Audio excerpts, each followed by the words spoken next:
नमस्कार दोस्तों, एक बार फिर से स्वागत है आप सभी का मेरे चैनल पे। कैसे हैं आप सभी? उम्मीद करती हूँ सभी लोग बहुत अच्छे होंगे। सुबह मैंने गंगा सागर ब्लॉग्स के ऊपर वीडियो बनाया था। उन लोगों का तलाक हो गया है, बड़ा परेशान है सागर भाई।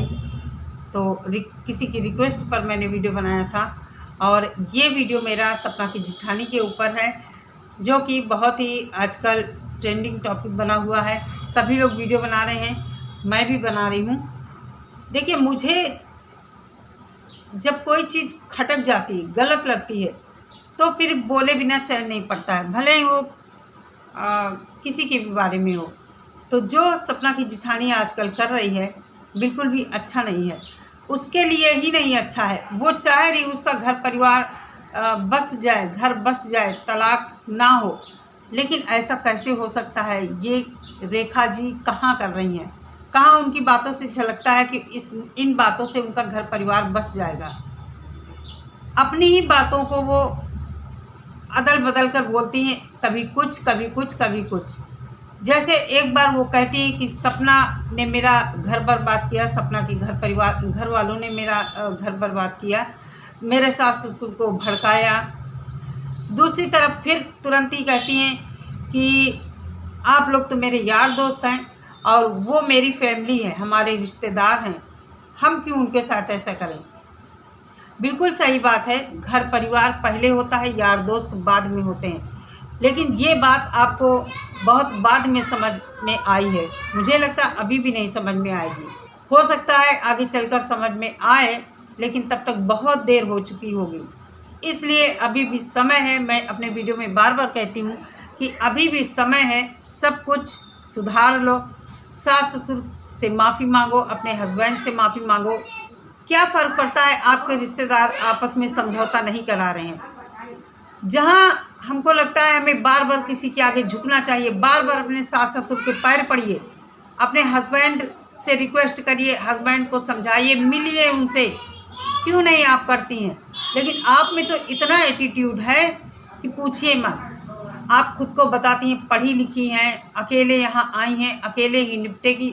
सही बात है, आप ही अकेले निपटेंगी, लेकिन फिर सोशल मीडिया का सहारा लिया ना आपने, भले ही वो किसी रूप में लिया हो। लिया तो अगर ऐसा ही होता कि आप अकेले सब कुछ निपटा पाती तो कब का ये निपट गया होता। तो ऐसे मत बोलिए। जीवन में इंसान को कभी ना कभी किसी ना किसी की ज़रूरत ज़रूर पड़ती है। ये रिश्ते हैं, रिश्तों को यूं ही नहीं बांध कर रखा जाता है। लोग कहते हैं रिश्तों को बांध कर रखिए, प्यार के धागे से पिरो कर रखिए, लेकिन आप में वो चीज़ नहीं दिखती। आप में तो आपकी पढ़ाई का, डेंटिस्ट का और एटीट्यूड इतना ज़्यादा है। भरोसा यहाँ जीतने के लिए आपको सच्चाई रखनी पड़ेगी, और ये नहीं कि आप झूठ मूठ बातें बताएं। जैसा कि मैंने YouTube पर ही सुना है, बहुत तेज़ी से बातें हो रही हैं कि आपका घर तोड़ने में कहीं ना कहीं आपकी माँ की बड़ी भूमिका है। आपने खुद किसी से कहा है कि मेरा घर तोड़ने में मेरी माँ सहायक हुई है। आज ही मैंने सपना की माँ का वीडियो देखा, 2 सप्ताह पहले का वो वीडियो है। उसमें सपना की माँ बोल रही हैं, किसी व्यूअर्स ने सपना के भाई के वीडियो में कमेंट किया होगा कि सपना अपने भाई को सपोर्ट क्यों नहीं करती है, इसी तरह का कुछ कमेंट किया होगा। मैंने देखा नहीं, उनकी माँ जो बता रही थी उनकी बात से मैं समझ रही हूँ कि यही बात होगी, क्योंकि उन्होंने ये कहा कि आप लोग कमेंट कर देते हैं कि बेटी सपोर्ट नहीं करती है भाई को। तो उनका आप लोग जानते हैं क्या कहना था? उनका कहना था कि मेरे पास भगवान का दिया सब कुछ है और बेटी अपने घर में खुश रहे और बेटियां अपने ससुराल पक्ष को ही लेकर चलें, उन्हीं की मदद करें। मायका कैसा भी हो, बेटियां मायके को देखकर ना चलें, अपने ससुराल के साथ हिल मिल कर रहें, ससुराल का ही भला करें। दूसरी तरफ आपकी माँ, जैसा कि मैंने सुना है, आपकी माँ ने कितनी गलत बात बोली है कि मेरा दामाद उनको कमा कमा के खिला रहा है, इस तरह की कुछ बात बोली है। तो ये भाई कैसी सोच है, कैसे संस्कार हैं आपके घर के? कल को आपका बेटा है, आपका बेटा अगर शादी हो जाए, उसकी बहू अगर आ जाए, वो कहे कि मेरा पति तुम्हें कमा कमा के क्यों खिलाए, तब आप क्या करेंगी, कैसा लगेगा आपको। ये हर माँ के लिए सोचने वाली चीज़ है। और दोस्तों आजकल ऐसा हो भी रहा, बहुत सारी माएँ ऐसी होती हैं जो अपनी लड़की को यही सीख देती हैं, परिवार से अलग हो जाओ, सास ससुर का काम इतना ज़्यादा मत करो। मैंने देखा है, मैंने सुना है ऐसी बातें, जहाँ मायका पक्ष ज़रूरत से ज़्यादा इन्वॉल्व होता है अपनी बेटी के ससुराल में, ज़रूर उस बेटी का घर बर्बाद होता है। हाँ, आपको अगर सही सलाह देनी है बेटी को तो सही सलाह दीजिए। ये क्या बात हो गई कि मेरा दामाद उनको कमा कमा के खिलाता है। शर्म आनी चाहिए, मैं कहती हूँ ऐसी महिलाओं को। कभी अपने ऊपर वो बात लेके देखिए, कैसा फील होगा आप लोगों को। आपका दामाद, जब से आपकी बेटी की शादी हुई तभी से वो आपका हुआ ना दामाद,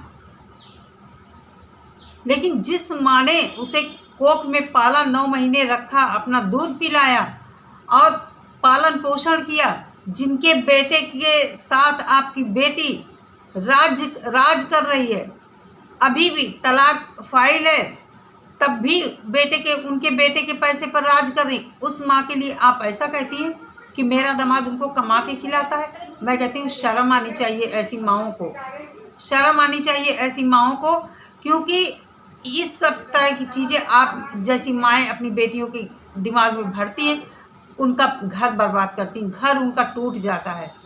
कैसे ना टूट जाए। होता ये है, शादी के बाद लड़की लड़का जब नए जीवन में प्रवेश करते हैं तो उनको अच्छी सलाह देनी चाहिए।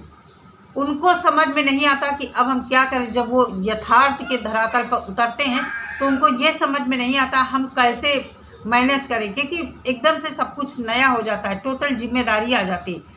तब आपकी जैसी माएँ ये जो कहती हैं ना कि क्यों तुम ही क्यों घर का ससुराल का काम करो पूरा, तुम ही क्यों ये कर रही हो, घर में ननद है उसको भी करना चाहिए, जिठानी है उसको भी करना चाहिए। अरे इस सब के बजाय आप ये भी तो कह सकती हैं कि थोड़ा थोड़ा सब लोग मिलकर कर लो आपस में। और तुम अभी जल्दी ब्याह के गई हो तो तुमसे सबकी एक्सपेक्टेशन ज़्यादा होगी, ये भी तो समझा सकती हो। नई बहू जब जाती है तो सब उसकी तरफ एक उम्मीद लगाए रहते कि हमारी बहू हमको ऐसा ये बना के खिलाएगी, वो बना के खिलाएगी, ऐसे करेगी, वैसे करेगी। आप ये भी तो समझा सकती कि बेटी धीरे धीरे सब ठीक हो जाएगा। वो आपने नहीं किया। आपने तो उसे ये समझाया कि मेरा दामाद, तुम्हारा पति सास ससुर को कमा के खिला रहा है। कैसी सोच है, पता नहीं कैसे लोग हैं दुनिया में। ये नहीं, इनको ऐसे लोगों को लगता है, ऐसी औरतों को ये नहीं लगता है कि ये ऐसा करके जाने अनजाने आप अपनी बेटी का ही घर तोड़ रहे हैं। कहीं ना कहीं आपके अंदर ये गुरूर होगा कि आपकी बेटी डॉक्टर है, इतनी पढ़ी लिखी, इतनी काबिल है, उनके सास ससुर तो गांव वाले हैं, बेटी आपकी जाएगी उनको दबा लेगी। हुआ क्या, आपकी बेटी अब आपके दामाद से भी दूर हो गई। कैसे कोई बेटा बर्दाश्त करेगा ये सब बातें। जब ये बातें आपके दामाद और आपके समधी समधन ने सुना होगा, क्या बीती होगी उनके जी पर। तो बहुत जल्दी आप भी तैयार हो जाइए अपनी बहू से यही सब सुनने के लिए। कहते हैं कि जो हम करते हैं हमारे आगे जरूर आता है, कर्मा इज बैक, जरूर हमारे कर्म वापस जरूर आते हैं। मत भूलिए, ऐसा मत सिखाइए। रिक्वेस्ट है मेरी सभी से, अपनी बेटी को समझाइए। इस तरह की बेटी ससुराल गई है, मैनेज करने में टाइम लगता है, चीज़ें धीरे धीरे सुधरती हैं। पहले बेटी को किसी भी तरह कितनी भी मेहनत करे, ससुराल जाकर लोगों का दिल जीतना है। लेकिन नहीं, आजकल ऐसा नहीं होता है। हमने भी देखा अपने यहाँ, बेटियां ब्याह के आती हैं, ससुराल वालों का दखल इतना ज़्यादा रहता है। फ़ोन की ही बात ले लो, इतना ज़्यादा आजकल लड़कियां फ़ोन पर बिज़ी हो जाती हैं। मुझे भी लगता है कि मायके की याद आती है बेटियों को, जहाँ इतने साल बेटी पैदा होती है, पली बड़ी लिखी खेली कूदी, जल्दी यादें नहीं भूलती हैं। ऐसे समय में माँ का फ़र्ज होता है फ़ोन से या किसी तरह अपनी बेटी को वहाँ से समझाएं, धैर्य बंधाएं कि थोड़े दिन का टाइम है, सब कुछ धीरे धीरे सही हो जाएगा। अगर आपकी बेटी के साथ कोई दुर्व्यवहार होता है तब बात अलग की होती है, उसका फिर दूसरा रास्ता निकलता है। इन्होंने अपनी मेड को दिखाया, खाना बना रही थी, ये नई मेड है इनकी।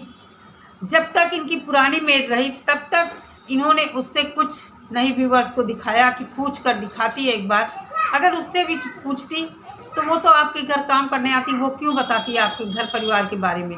नई मेड से इन्होंने पूछा कि मैं कैसी लगती हूँ, आपको मेरे घर में कैसा लगता है, हम लोग कैसे हैं, तो वो क्या बताएगी बेचारी। वो तो यही कहेगी कि आप लोग बहुत अच्छे हैं, बहुत अच्छी हैं आप लोग। मेड ने यही कहा, पता नहीं कैसे क्या सब हुआ है। बिना किसी रीज़न किसी रिश्ते में कोई दरार नहीं आती, ना ही कोई रिश्ता टूटता है। बार बार मैं कहती हूँ कि रेखा को खुद अपना अवलोकन करना चाहिए, अपने अंदर देखना चाहिए, अपनी कमियां देखना चाहिए, अभी रिश्ता इसका सुधर जाएगा। इसको अपने सास ससुर, अभी भी सास ससुर से प्यार से पेश आए, उनकी इज्जत करे, उनका सम्मान करे, पति से अपने बात करे। नहीं पति फ़ोन उठाता है, वहाँ जाकर उसको टाइम दे, उससे बात करे, माफ़ी मांगे, बार बार माफ़ी मांगे। मैं कहती हूँ कि गलती तुम्हारी तरफ से मुझे ज़्यादा गलती लगती है। मैं कहती हूँ कि महिलाओं की जिम्मेदारी ज़्यादा बन जाती है अपना घर परिवार संभालने की, क्योंकि अपने घर की मालकिन एक महिला ही होती है। तो जब तुम अपने घर की खुद मालकिन हो, सास ससुर बेशक रहते हो तुम्हारे साथ, खुद अपने घर की मालकिन हो, तो तुमको तब तो और तुम्हारी जिम्मेदारी बन जाती कि कैसे हम अपने घर को ठीक करें। जहाँ झुकना है वहाँ झुकना चाहिए। चलिए दोस्तों, इनकी समझ में आएगा तो क्या, मुझे लगता है नहीं आएगा, क्योंकि एटीट्यूड बहुत है, बहुत ज़्यादा एटीट्यूड है इनमें। इनको अपनी डिग्री का बहुत घमंड है, डॉक्टर हैं भाई, उसका बहुत घमंड है, सब कुछ अकेले मैनेज करने का घमंड है। देखिए क्या होता है। इन्होंने कहा आगे हम शेयर करेंगे चीज़ें, क्या शेयर करती हैं भगवान जाने। अभी तक तो कुछ ऐसा शेयर नहीं किया जिससे पता चले कि सपना और सपना के परिवार वालों की क्या गलती है। चलिए दोस्तों, पानी सिर से ऊपर हो रहा है इनकी बातें सुन सुनकर। मिलते हैं नेक्स्ट वीडियो के साथ। सभी लोग अपना बहुत सारा ख्याल रखिए। नमस्कार।